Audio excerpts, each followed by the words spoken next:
औज़ुबिल्लाहि मिनश्शैतानिर्रजीम बिस्मिल्लाहिर्रहमानिर्रहीम।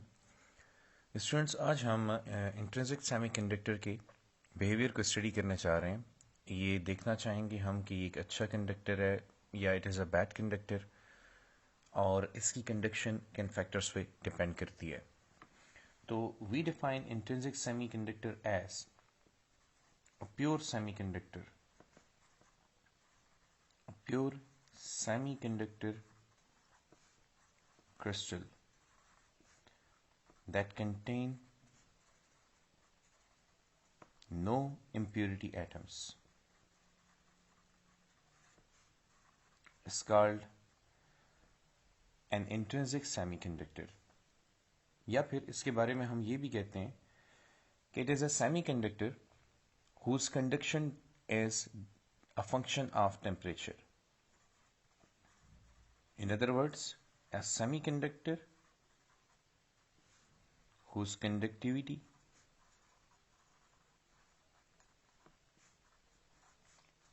depends only upon temperature is termed as a pure intrinsic semiconductor or a pure semiconductor crystal। अच्छा, क्योंकि हमारे पास 100% pure crystal तो हो ही नहीं सकते जिनमें 100% प्योरिटी हो, मतलब तमाम ही एटम उसी सेमीकंडक्टर के हों। फॉर एग्जांपल, हमारे पास सिलिकॉन एक सेमीकंडक्टर है, तो ऐसा पॉसिबल नहीं है कि हम एक सिलिकॉन का एक सैंपल लें, एक वेफर लें, और उस सैंपल या वेफर में तमाम के तमाम सिलिकॉन एटम्स मौजूद हों। जब हम एक सिलिकॉन का वेफर या सैंपल लेंगे तो उसमें कुछ ना कुछ इम्प्योरिटी एटम्स ज़रूर मौजूद होंगी। तो हम अपने लिए लिमिट सेट करते हैं। वो लिमिट ये है कि if every 1 billion, by 1 billion we mean 10 to power 9, if every 1 billion host atoms contain only one impurity atom, then it is considered as pure semiconductor और इंट्रिंसिक सेमीकंडक्टर। यानी 10 to power 9 atoms एक बहुत बड़ी तादाद है, और अगर उसमें सिर्फ एक इम्प्योरिटी एटम आ जाए तो वो क्रिस्टल की जो प्रॉपर्टीज़ हैं उसको ज़्यादा इफेक्ट नहीं करता। जैसे मिसाल देते हैं, हमारे पास सिलिकॉन जो है वो एक बहुत ही वर्ल्ड वाइड पॉपुलर सेमीकंडक्टर है। इसकी वैलेंसी 4 है और ये अपने चारों तरफ सिंगल कोवेलेंट बॉन्ड बनाता है अपने नेबरिंग सिलिकॉन एटम्स के साथ। मैं इसका 2D मॉडल ड्रॉ कर रहा हूँ इस वक्त यहाँ पे। क्योंकि फोर्थ ग्रुप से बिलोंग करता है तो इसकी आखिरी शेल में 4 इलेक्ट्रॉन्स हैं, इसलिए ये अपनी चारों तरफ 4 सिंगल कोवेलेंट बॉन्ड बनाएगा। सेंट्रल सिलिकॉन को अगर आप देखें तो आपको नजर आ जाएगा it has made 4 single covalent bonds. तो ये इसका 2D स्ट्रक्चर है जो आप इस डायग्राम में देख पा रहे हैं।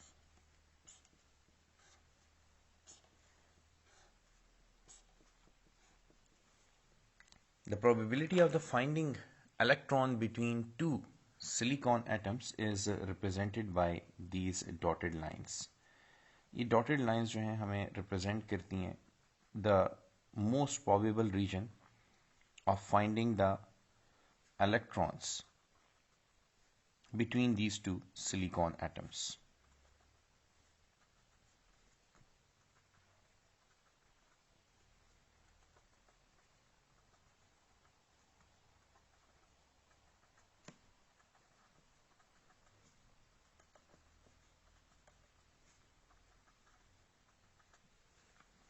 अच्छा, क्योंकि आप देख सकते हैं यहाँ पर सिलिकॉन की वैलेंसी सेटिस्फाइड है, चारों तरफ इसने 4 सिंगल कोवेलेंट बॉन्ड बनाए हुए हैं, तो ऑक्टेट रूल को ओबे कर रही है। बिहेवियर देखते हैं इसका लो टेम्परेचर पर, कि लो टेम्परेचर पर ये कैसे बिहेव करेगा।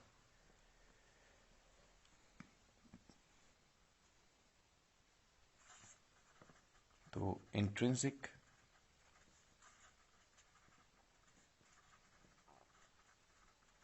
semiconductor at लो टेम्परेचर, और ये लो टेम्परेचर 0 केल्विन तक ले जाएंगे हम। अच्छा, अब लो टेम्परेचर पे ले जाने का मतलब ये है कि आप इसके स्ट्रक्चर से एनर्जी एक्सट्रैक्ट कर रहे हैं। जितना आप इसको लो टेम्परेचर पे ले जाते जाएंगे, आप इसके एटम से, इसके इलेक्ट्रॉन से एनर्जी ड्रॉ करते चले जाएंगे, उनको लोअर एनर्जी स्टेट में लेके जाएंगे। जितना मजीद ये crystal structure lower energy state में जाएगा, उतना इनके बॉन्ड मजबूत होते चले जाएंगे। तो at low temperatures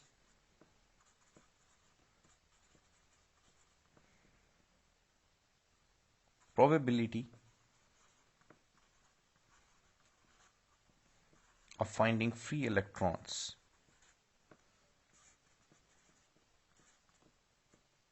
goes to 0 या approaches to 0।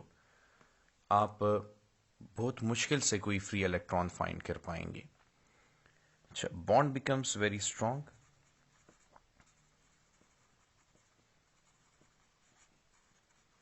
and here the semiconductor behaves like insulator।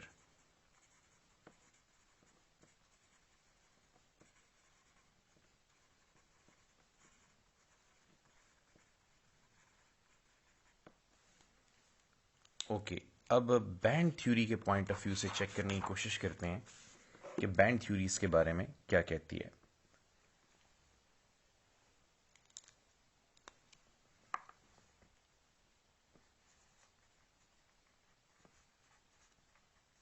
अब बैंड थ्योरी ऑफ सॉलिड्स जो है, ये मटेरियल्स की इलेक्ट्रिकल प्रॉपर्टीज को, सॉलिड्स की इलेक्ट्रिकल प्रॉपर्टीज को एक्सप्लेन करती है। तो in the light of band theory situation ये है, here is the energy which is increasing in the upward direction, and here you have valence band, and here you have a conduction band, and then you have over here an energy gap, forbidden energy gap। इस energy gap की value semiconductors के लिए less than or equal to 3 electron volt होती है and greater than 0।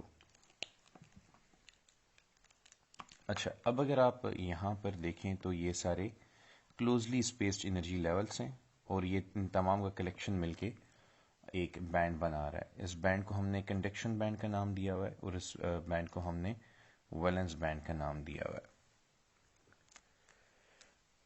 According to band theory of solids, for semiconductors at low temperature, here are the electrons which are tightly bound in their bonds। कोई free electron available नहीं है, तो पहला मसला band theory के मुताबिक नो फ्री इलेक्ट्रॉन्स। दूसरा मसला अ लार्ज बैंड गैप या एनर्जी गैप। अब लो टेम्परेचर्स पर semiconductor will behave like insulator, और वजह आपको नजर आ गई। पहला रीजन ये है कि कोई फ्री इलेक्ट्रॉन्स नहीं है। दूसरा रीजन ये है कि एक लार्ज बैंड गैप यहां पे हमें नजर आ रहा है। कंडक्शन बैंड यहां पर एम्प्टी है, वैलेंस बैंड कंप्लीटली फिल्ड है। तो valence band is completely filled and conduction band is completely empty। So this explains the high resistivity and low conductivity of the semiconductor at very low temperature। अच्छा, अब इसी behaviour को जाके study करते हैं high temperatures पे। तो intrinsic semiconductor at high temperatures।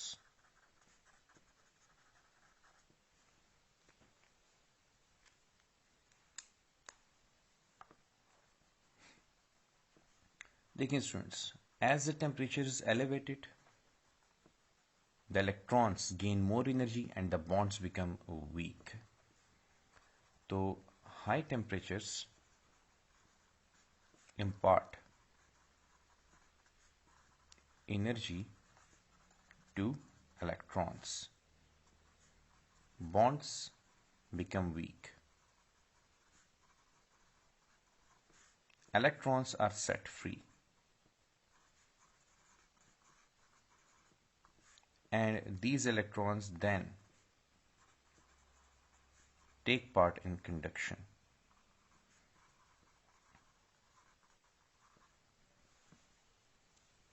तो हम ये देख रहे हैं कि हाई टेम्परेचर इफेक्ट करेगा सेमीकंडक्टर की प्रॉपर्टीज को, बॉन्ड्स को वीक करेगा, बॉन्ड टूटेंगे, इलेक्ट्रॉन रिलीज होंगे और इलेक्ट्रॉन कंडक्शन में हिस्सा ले लेंगे.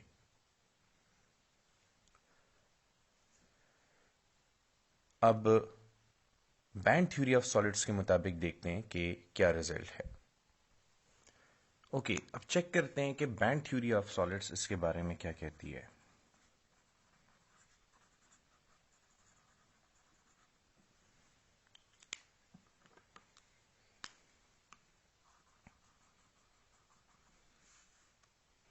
Okay, here is the energy.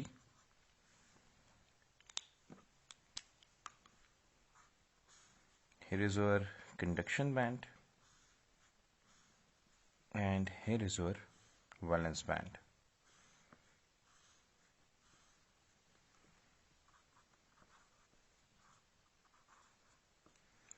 And here is the energy gap.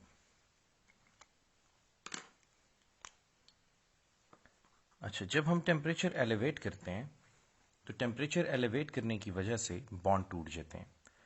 Bond टूटते हैं तो इलेक्ट्रॉन्स कंडक्शन बैंड में जंप करना शुरू कर देते हैं और कंडक्शन बैंड को पॉपुलेट करते हैं. तो यहां पर सिचुएशन ये होती है कि high temperature energy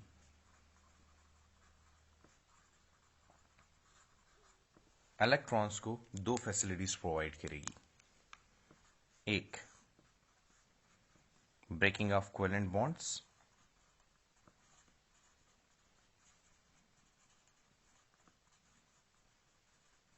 and second, overcoming band gap energy. तो इंट्रिंसिक सेमीकंडक्टर में दो मसाइल थे. एक मसला ये था कि इलेक्ट्रॉन टाइटली बाउंड थे न्यूक्लियस के साथ. दूसरा मसला यह था कि बैंड गैप एनर्जी ज्यादा थी. तो हाई टेम्परेचर पर यूं हुआ कि बॉन्ड्स भी टूट गए और इलेक्ट्रॉन्स को इतनी एनर्जी भी मिल गई कि वो वैलेंस बैंड से कंडक्शन बैंड में जंप कर गए. अब सिचुएशन ये है कि वैलेंस बैंड में एम्प्टी स्पेसेस मौजूद हैं, जो कि आप इन गोल सर्कल्स की फॉर्म में देख सकते हैं. ठीक है, अब ये जो आपके पास वैकेंसीज क्रिएट हुई हैं, तो these vacancies will attract these electrons. फिर वैकेंसीज मजीद पीछे की तरफ शिफ्ट होंगी और ये वाले इलेक्ट्रॉन इन वैकेंसीज की तरफ अट्रैक्ट होंगे.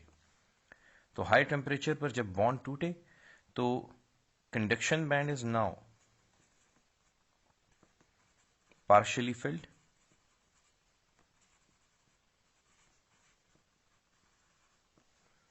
valence band has empty spaces,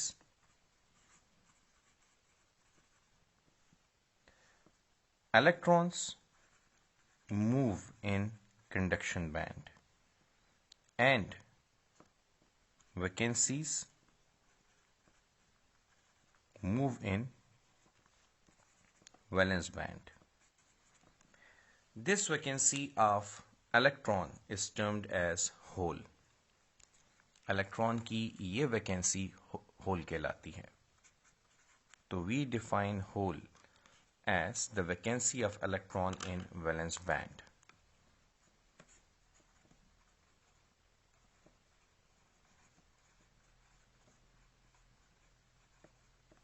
और हम इसको प्रॉपर्टीज असाइन करते हैं. It has mass equal to mass of electron. The charge is plus e, यानी it is oppositely charge, and it is a fictitious particle. ये एक fictitious particle है, मतलब फर्जी particle है, actually ऐसा कोई particle exist नहीं करता, and it moves in a direction opposite to direction of motion of electron.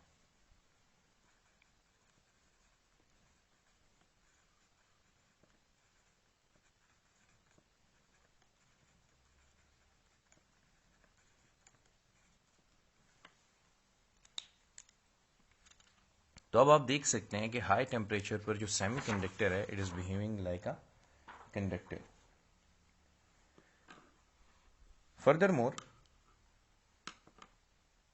the process by which electron and hole pair is produced is called electron hole pair generation. Electron hole pair generation.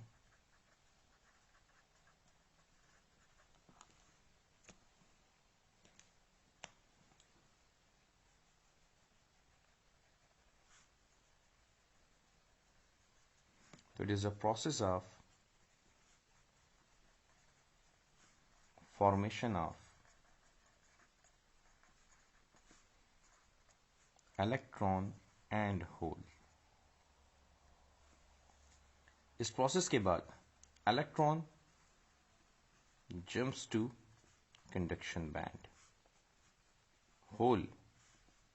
Holes stay in valence band. Holes tend to move towards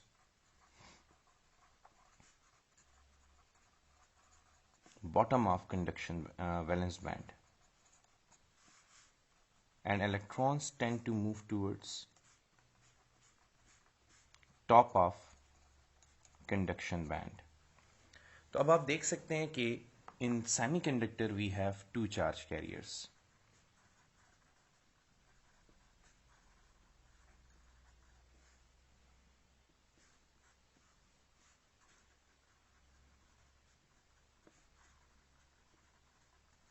And those two charge carriers are electron and hole.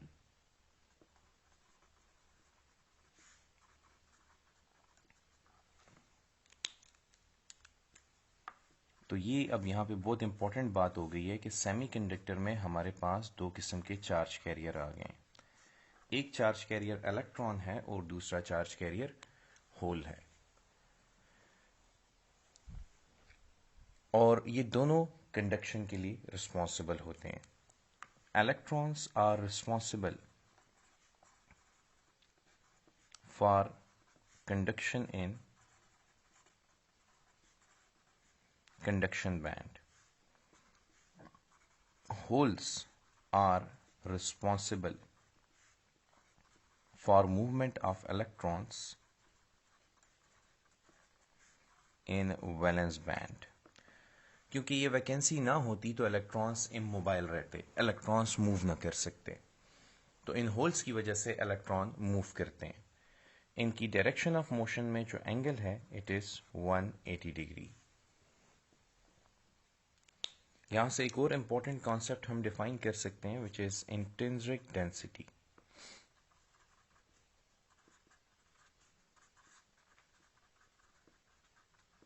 Bye the term intrinsic we mean naturally occurring,